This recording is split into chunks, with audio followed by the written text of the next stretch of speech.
নমস্কার, কেমন আছেন সবাই? পিঙ্কুস লাইফ চ্যানেলে সবাইকে স্বাগত জানাই।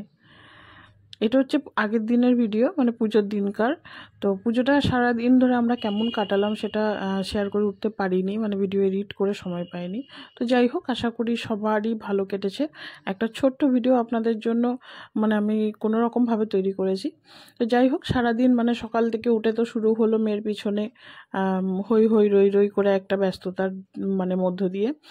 তো মেয়েকে রেডি করার জন্য ছটফট করছি, মানে এদিকে পুজো দিয়ে গপুকে খেতে দিয়ে টিয়ে সব কিছু রেডি টেডি করে মেয়েকে রেডি করতে যাচ্ছি। তো বাবু এখন চারদিকে ফুল টুল ছড়িয়ে একাকার করে রেখেছে। তো যাই হোক, মানে ও আমার কাজ কমাবে কি, ও আমার কাজ আরও বাড়ায়। তো তো যাই হোক, এদিকে আমি একটু ওর জন্য হলুদ গ্রেট করে নিয়েছি। এটা আমাদের বাড়ির নিয়ম, শ্বশুরবাড়ির নিয়ম, যে কাঁচা হলুদ দিয়ে একটু কাঁচা তেল দিয়ে আজকের দিনে স্নান করতে হয়, মানে পুজোর দিনকার, সরস্বতী পুজোর দিনকার। তো ওকে ওর বাবা স্নান করাতে নিয়ে গেছে, আর আমি এদিকে ওর কাজলটা শেষ হয়ে গেছিলো। হ্যাঁ, এই কাজলের কৌটোটা জানেন তো, ওকে যেদিন প্রথম আমি কাজলটা পরিয়েছিলাম, মানে ওই কপালে যে কাজলের টিকাটা পরায়, ওই সেই দিনকারের কৌটো, মানে এখনও পর্যন্ত আমি রেখে দিয়েছি। আজকে 3 বছর হতে চললো। তো যাই হোক, 3 বছর অলরেডি হয়ে গেছে। এদিকে মেয়েকে স্নান টান করিয়ে রেডি করে একটা ড্রেস পরিয়েছি। বাবুর মানে ক্লিপ নিয়ে হচ্ছে খুবই বায়না, যত ক্লিপ আছে সবও মাথায় বাঁধবে। তো যাই হোক, কোনো রকম বুঝিয়ে সুঝিয়ে 3টে পরালাম, মানে কিছুতেই ছোটো ক্লিপটাকে ছেড়ে সে যাচ্ছিল না। কোনো রকম করে বুঝিয়ে বাজিয়ে ওর বাবা নিয়ে গেল। আর আবার এদিকে বলছে আমি কাজল পরবো, মেকআপ করবো, আইশ্যাডো পরবো, মানে ওকে কনসিলার থেকে শুরু করে ফাউন্ডেশন সবই, মানে যা কৌটোতে যা যা দেখে তাই ওকে সব কিছুই করিয়ে দিতে হবে, মাখাতে হবে। আবার এদিকে হাইলাইটার দিতে হবে, মানে বিশাল ব্যাপার ওর, মানে সাজগোজের ব্যাপার।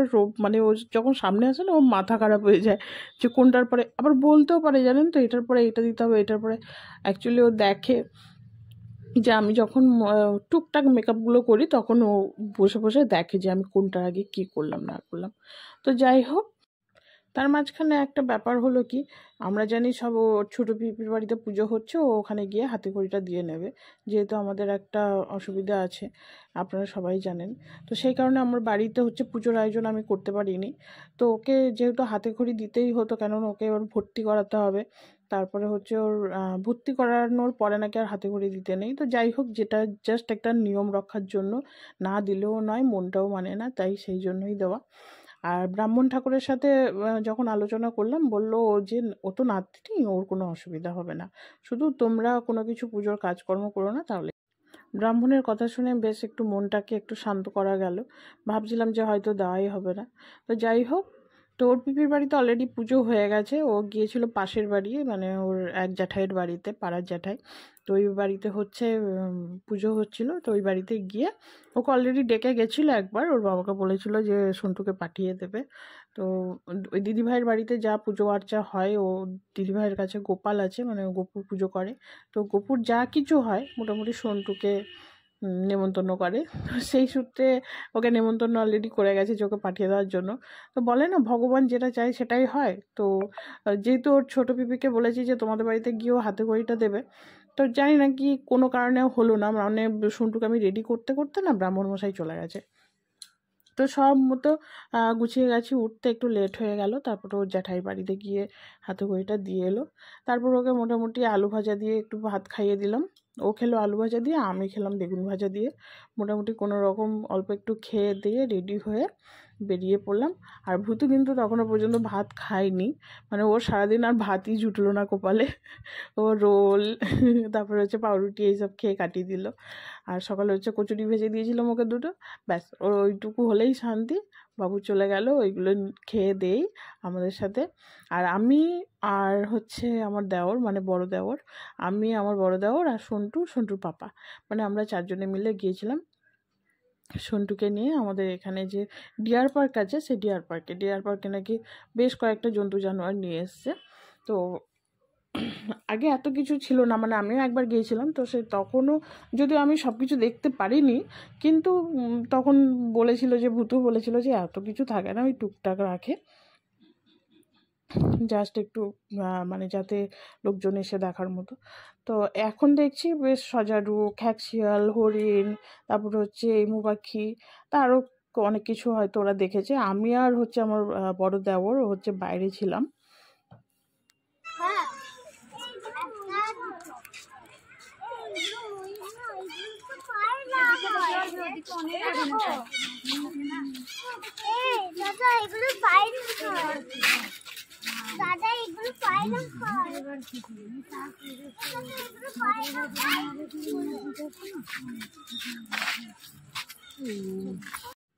দেখেছেন মেয়ের কাণ্ড, এত বড় বড় পাখিগুলোকে বলছে পায়রা।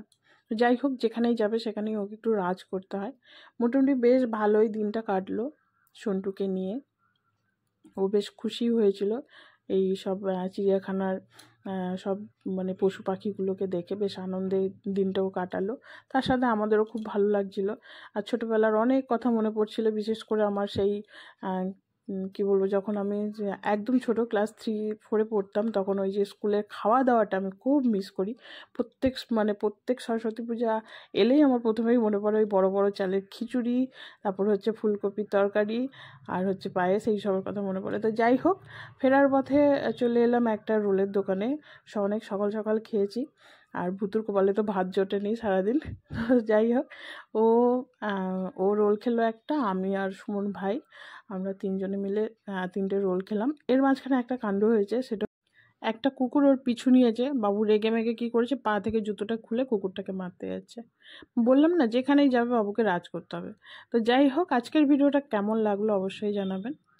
আজকের আসি, আবার দেখা হবে নতুন একটা ভিডিওতে। সবাই ভালো থাকবেন, সুস্থ থাকবেন, সাবধানে থাকবেন। টাটা।